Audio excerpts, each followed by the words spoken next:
So I'm putting this video together because I'm getting a lot of accolades on some of the mindset training I've been doing for insurance agents the past year or so. Really have avoided it up until recently because I always kind of connotated it to the Kool-Aid stuff. But I'm realizing agents really appreciate getting some no-nonsense perspective on what it takes to be successful to avoid the pitfalls in this business.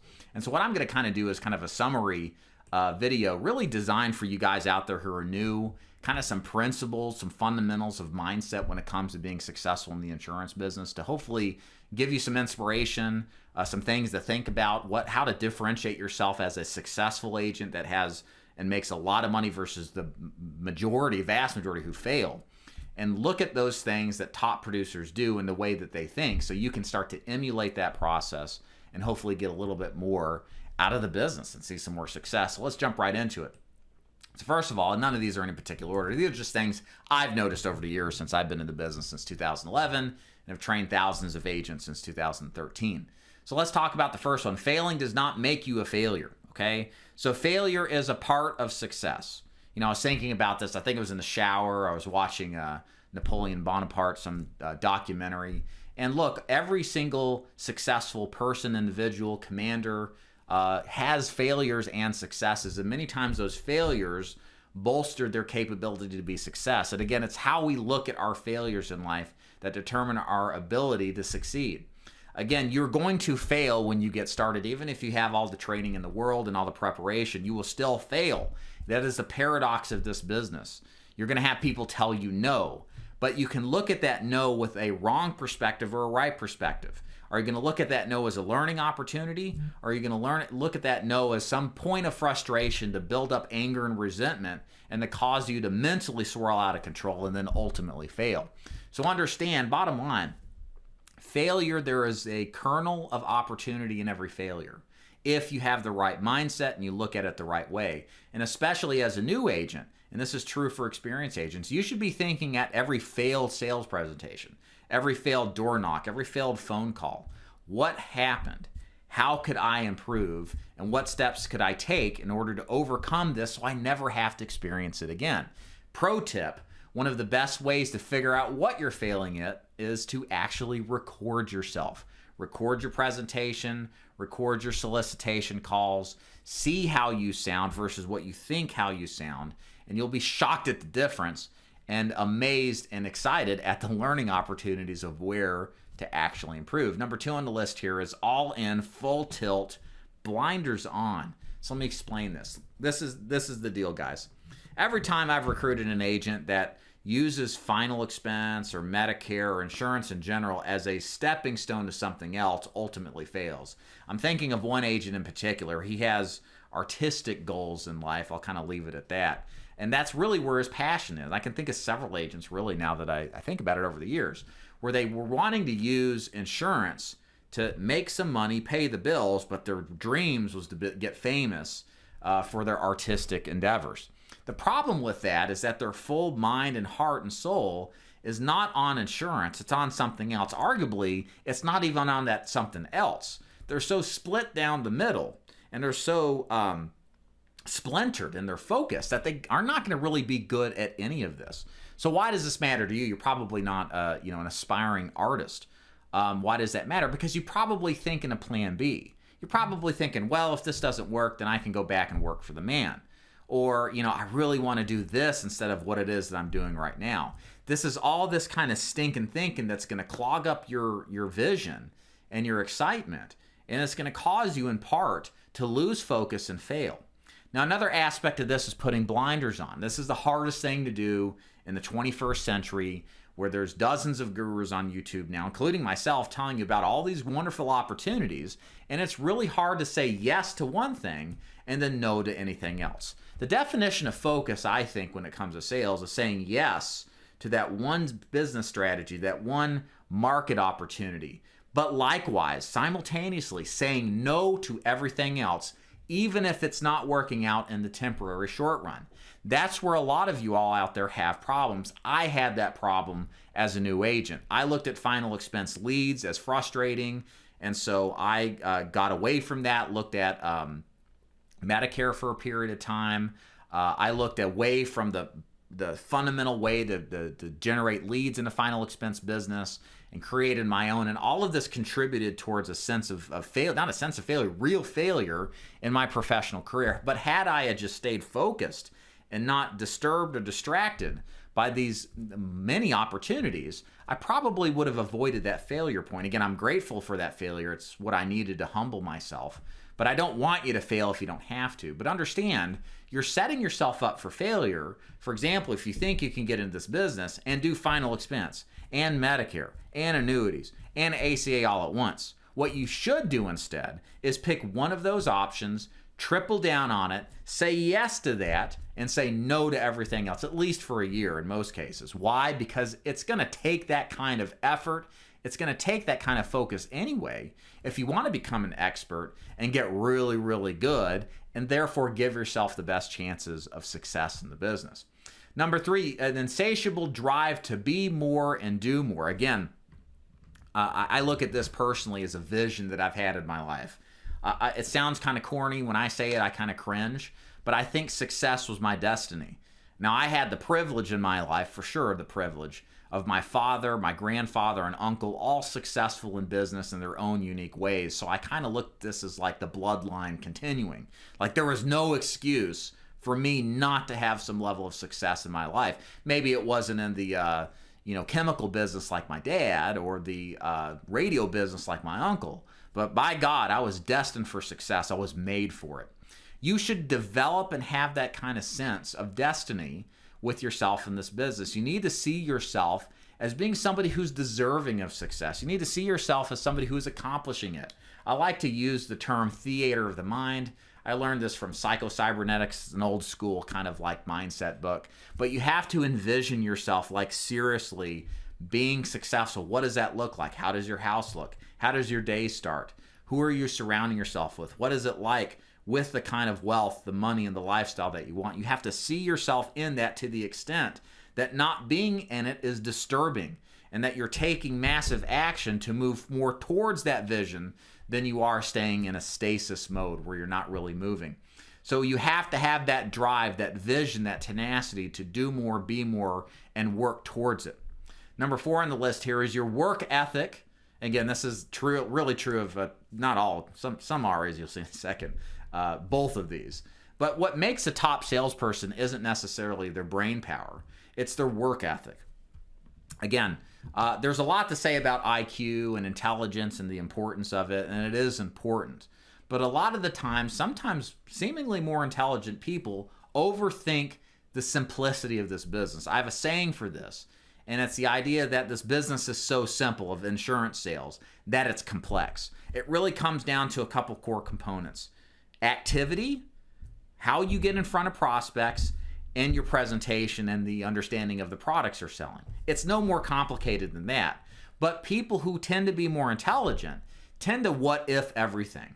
And they what if themselves into oblivion because they can't keep things simple, stupid simple, because that's really what requires this business. This business is not that complex.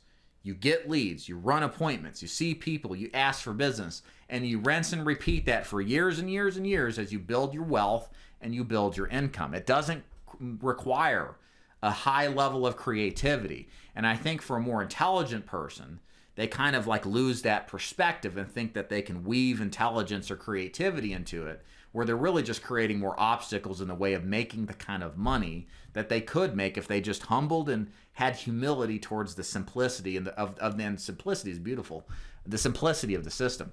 And likewise, it's a work ethic thing, guys. You got to go work, okay? I did a video the other minute ago about this hustle culture, this pushback against hustling, working, putting your effort in, paying the price to be successful, and how a lot of people look at this as toxic. It's bullshit. You have to work hard in life, guys. Don't let anybody ever tell you that hard work is toxic. Now, yeah, there are circumstances where you can work to the point where you forget and abandon the loved ones in your life. I experienced this with my father. I'm not saying like there is not an extreme here. But look, working 5 or 6 days a week for 10 to 12 hours because you have a vision and a desire in life to be extraordinary is not toxic. It's fantastic.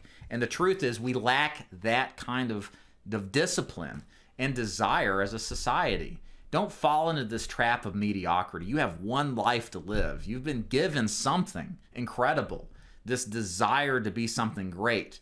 You should use it, if you ask me.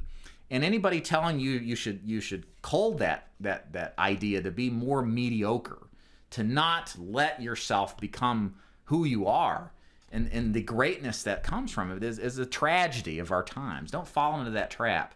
Now, the thing here with this business too is the nice thing about insurance sales is over time, as you put the effort and the time and the hustle in, you do have this opportunity to develop a lifestyle out of it. I'm definitely representative of that. I gave up time with my family, my twins when they were born, my son for a lot of years, and now I'm to the point where I'm home every day. I'm home for dinner every day. I take my kids to do things. I spend time with my wife. But had I not put in the sacrifice early on, then it wouldn't have ever happened. So that's why you've got to do this. And you've got to pay the price up front to get the opportunity for the payback down the line. And for the people who've been around in this business 10 to 15 years, I know they're giving me the amen right now because it's 100% true.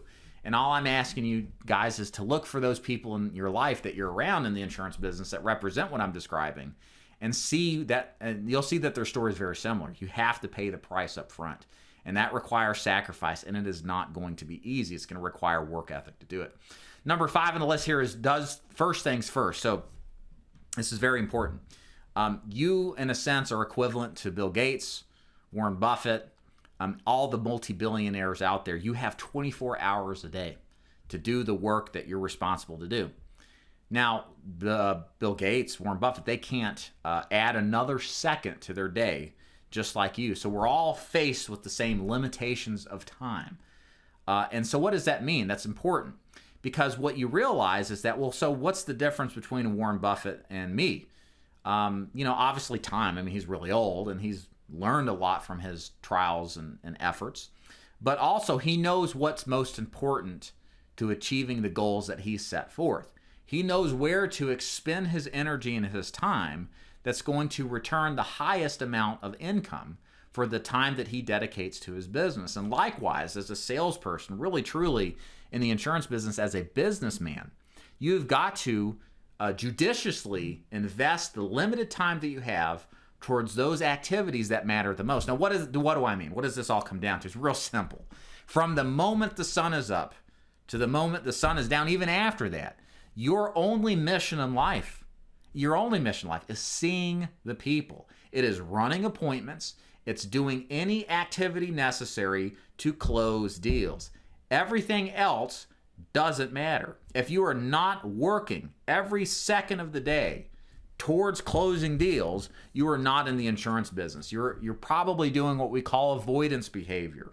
You can't, you got to use your time judiciously. So, for example, you can't spend hours taking a lunch. That can add up to, if you spend 2 hours taking a lunch, 10 hours a week, 40 hours a month, that's a lot of money and opportunity flushed down the drain that you have lost because you don't have a strong enough work ethic. The time to go sell doesn't mean you go service everybody necessarily. You don't do other things like fax applications in or deal with service-related issues per se, unless you absolutely have to. Your main objective in life is seeing the people. So my point is, don't lose perspective of first things and doing first things first. In our business, it's very simple. It's all about closing deals. Every waking moment that you have, that you can see those prospects, and they'll allow you to have you see them. Last on the list here is ready, fire, aim. This is imperative, guys. The top producers, the top people in life, realize that they're not ever going to know everything before they do something, at least in a performance-based type of business. And when we look at insurance sales, the truth is it takes time running appointments, seeing people before you develop a significant amount of competence in the business. So what I'm trying to say here, in other words, when you start that first presentation as a new agent, you're about as ignorant as you'll ever be. And there's no way around avoiding that. So in other words, you've got to be ready and okay with not knowing everything. Because the truth is, even if you think that you can spend all this time aiming instead of firing, you will run up against the ceiling of knowledge that you just don't get until you do the thing. In other words, think of all the greatest performers of our time, Mozart, Tiger Woods. They didn't start knowing everything about piano or music or golf. They had an idea of it when they started, and they certainly screwed up, I assured you. But at repetition of trying and trying and trying, and practice and practice and practice, and execution, got them naturally better and better and better. Now, we're probably none of us here any Mozarts or Tiger Woods, but the fundamentals of learning and growth apply. To the rate that we can, we will get better by doing, not thinking about doing or practicing, but actually doing. So what is this all to say? The best agents go out there and execute. They learn their script, they practice, but then after a week or two, they're ready to go sell. They don't worry about not knowing everything. They have a sense of faith that they'll actually figure this stuff out as they go along and learn. So wrapping it up here, guys, these are some top mindset principles I hope that you apply. This is really important because there is definitely a difference, these nuanced differences between those who fail the business and those who succeed. And many a times it's not the lead quality or even the access to the best agency. It's the personal characteristics of the individual and how they perceive life, how they perceive success, and how they perceive failure, and what steps they take to take action and consistently execute on that action. And what you want to do, guys, the takeaway here is to think about all of these aspects that we talked about. What applies to you? What doesn't? What steps can you take to improve yourself personally, to set your mindset up the right way so that you maximally expose yourself to the best opportunity, no matter where it is that you are in the insurance business. So I hope you take this training to heart and actually apply some of the principles, because it does make a big difference. And if you don't do this, you're kind of relegating yourself to mediocrity, and mediocrity in this business is failure. My name is David Duford. Hope you enjoyed this video. If you want to learn more about joining Duford Insurance Group, head on over to davidduford.com/FAQ. There you'll learn more about final expense, Medicare annuities, and ACA, the products we teach agents to sell, and you'll see how to proceed if you like what you see. Thanks so much.